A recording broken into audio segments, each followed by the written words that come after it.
Oui, alors c'est somme toute normal qu'il y ait de la politique, beaucoup de politique, et on verra encore beaucoup plus de politique au fur et à mesure que l'on avance vers cette date du 26 décembre, puisque si on fait un round-up de l'actualité qui paraît dans les quotidiens de ce jour, on se rend compte qu'au-delà des affaires d'investiture, de congrès, entre autres, il y a eu également des informations, par exemple, sur l'état des dépôts de caution au niveau de la Caisse des dépôts et de consignation, entre autres. Alors, pourquoi est-ce que c'est un week-end politique si de l'autre côté, on peut peut-être diminuer un peu le son? Pourquoi est-ce que c'est un week-end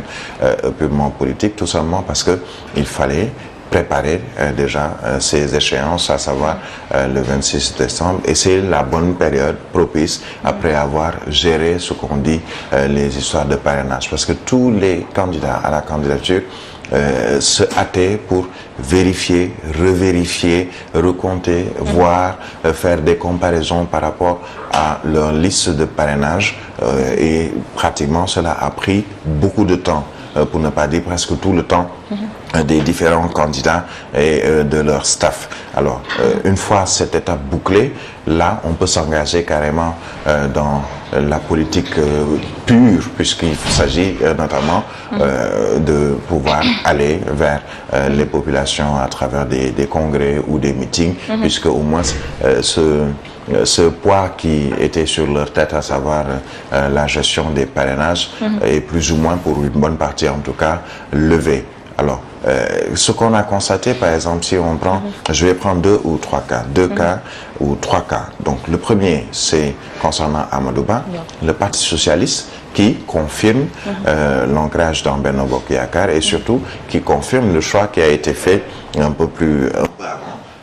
par Benno Bokk Yakaar de prendre Amadou Ba comme candidat pour la coalition Benno Bokk Yakaar. L'AFP également qui maintient sa présence au sein de Benno Bokk Yakaar, malgré le fait que dans les deux partis, il y a eu des gens qui ont quitté ces partis et qui sont aujourd'hui candidats à la candidature. C'est le cas pour Khalifa Ababacar Sall, accompagné par Barthélémy Dias. C'est le cas pour, comment il s'appelle, non, pour l'AFP, Alioune Sarr, qui également a quitté l'AFP et qui aujourd'hui est candidat à la candidature. Et ce que j'ai noté, c'est surtout ce mot ou cette phrase qui est un peu une pique à l'endroit des anciens du Parti socialiste, qui étaient également pourtant dans une opération genre je reviens, ou en tout cas que les socialistes viennent vers moi puisque je suis socialiste, de Khalifa Ababacar Sall, et les mots de Amadou Ba qui était à côté de Aminata Mbengue Ndiaye pour dire que le Parti socialiste authentique vote pour Amadou Ba. Moustapha Niasse a également rappelé qu'il est aux côtés de Macky Sall et avec Benno Bokk Yakaar depuis un certain nombre d'années, et ces propos sont pour confirmer l'ancrage dans Benno Bokk Yakaar, tout en anticipant sur une probable victoire de Amadou Ba, en rappelant à ce dernier on a eu un bon compagnonnage avec Macky Sall. Poursuivez ce compagnonnage. Si vous êtes président de la République, poursuivez ce compagnonnage, mais surtout donnez ou réservez une part belle à l'Alliance pour l'Alliance des forces de progrès. Donc, on va gagner ensemble, mais on va aussi gérer ensemble. Alors, l'autre cas, c'est Bougane Gueye Dany, qui a investi à l'américaine, ou qu'on a investi un peu à l'américaine, à la place de la Nation, où il y avait quand même assez, qu'il y avait foule,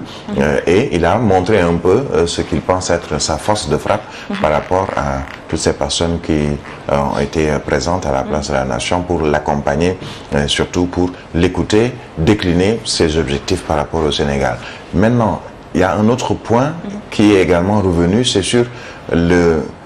compagnonnage, ou en tout cas cette amitié qui apparemment était feinte entre le président Macky Sall et comment il s'appelle, Khalifa Ababacar Sall et surtout Barthélémy Diaz, puisque Barthélémy Diaz a fait une sortie avant le week-end concernant l'histoire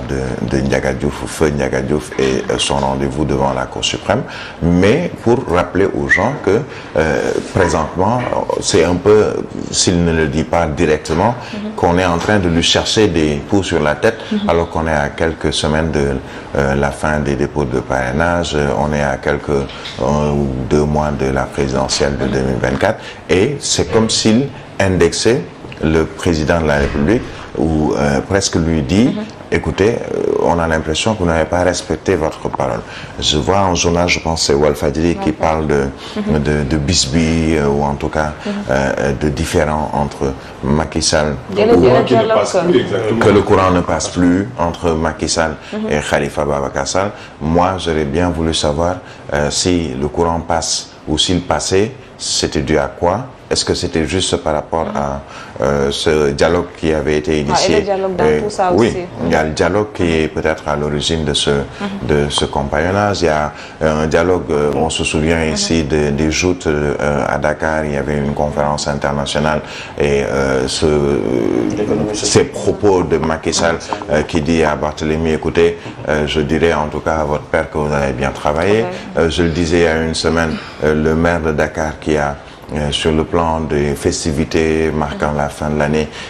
pratiquement décoré Dakar, pratiquement dans pas mal d'artères, et surtout cette image que j'ai vue au devant du Palais de la République, peut-être pour la première fois, le lion, le sceau présidentiel,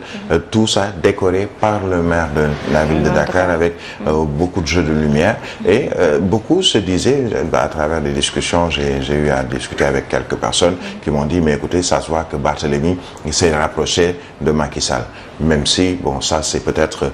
une vue de l'esprit selon certains, pour d'autres c'est juste une manière aussi d'amadouer et de pouvoir passer, parce que ce sont quand même des hommes politiques. Khalifa Sall est un homme politique, il sait faire de la politique, il en fait depuis assez longtemps. Barthélémy a appris de la politique et a appris à faire la politique également, et il se débrouille puisqu'il a un père politique et il est issu d'un parti qui est éminemment politique, le Parti Socialiste, et aujourd'hui il est accompagné par un autre homme politique éminemment politique, à savoir Khalifa Ababacar Sall. J'estime que entre les deux, à savoir Macky Sall et Khalifa Ababacar Sall comme Barthélémy Diaz, c'est peut-être juste un tout sautement pour quelques jours ou en tout cas un petit moment, mais qui vont se retrouver peut-être autour de l'essentiel, puisque ça va les arranger concernant une troisième personne, à savoir Ousmane Sonko, ou un troisième pôle qui se dégage, puisque mieux vaut être ensemble, puisqu'ils ont tous peut-être les deux quelque chose en commun, à savoir la paire de Macky Sall, le Parti Socialiste ou l'ex-Parti Socialiste selon Khalifa Ababacar Sall, ou le Parti Socialiste authentique. Leur commun, c'est qu'ils ont tous pratiquement un ennemi ou un adversaire en commun, à savoir Ousmane Sonko. Donc ils vont sûrement se retrouver puisqu'ils ne pourront pas batailler sur plusieurs fronts. En tout cas, c'est une petite lecture que j'ai sur cette situation.